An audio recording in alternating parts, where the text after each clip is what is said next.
Just a few days after I started Bible college in 1981, an article came out in Time magazine about a United Church of Christ minister named Mansfield Caseman who wanted to be ordained a Presbyterian minister. They asked him what should have been a simple question: was Jesus Christ God? Caseman answered, no, God is God. Well, that's kind of obvious. God is God. But is Jesus Christ God? Caseman refused to answer. In fact, Caseman refused to say whether Jesus Christ bodily rose from the dead or even to define the Godhead in any detail. Okay, so the guy's a heretic. Get rid of him. That's not what they did. After a fierce debate, a majority decided that they would ordain him as a Presbyterian minister anyway. Can you believe it? What would cause a person to think that Jesus Christ wasn't God? It couldn't be the Bible that he read, could it? Well, let me tell you about something that I read that made me think that Jesus Christ wasn't the creator after all. You won't believe how tiny it was. It was just one little word. Would you like to know what it was? Hi, I'm David Daniels from Chick Publications. When I graduated Bible college, I was a top Greek student. I went directly into advanced Greek at Fuller Seminary in '84. You'd think that would mean I knew something, wouldn't you? But see, all I knew is what I was taught. How do I know that what my Greek professors said or the books they taught from were correct? How would I know? But the meaning of a single tiny Greek word and a tiny English word in a well-known verse got me to think that Jesus Christ wasn't the creator after all.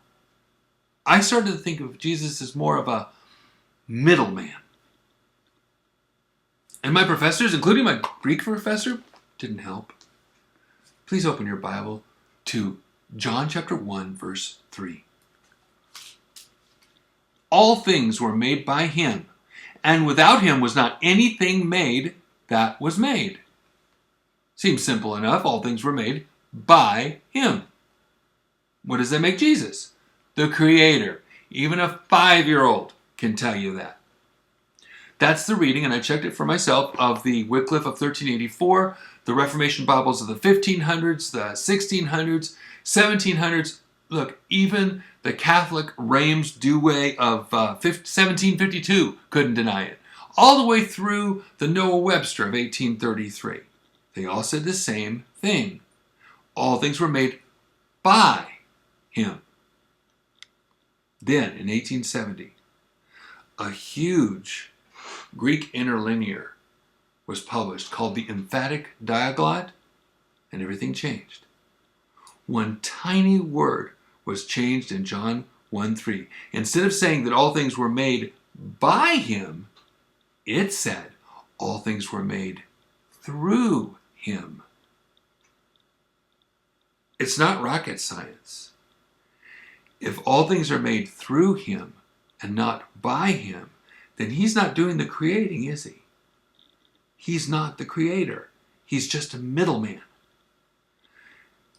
If God created all things through Jesus, but God did create all things, then doesn't that lower Jesus maybe to a little less than God? Just a little bit.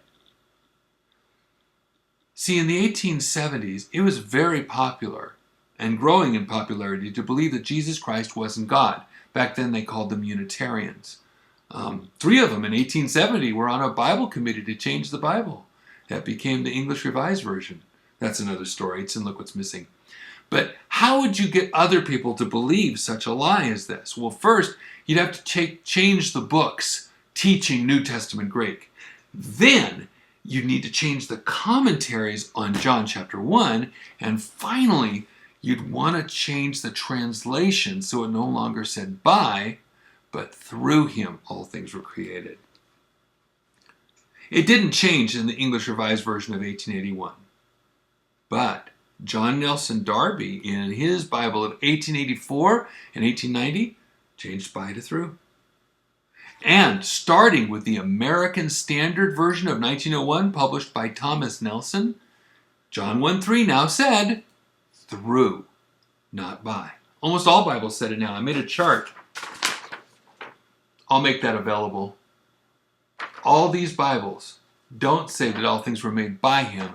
They say all things were made through him.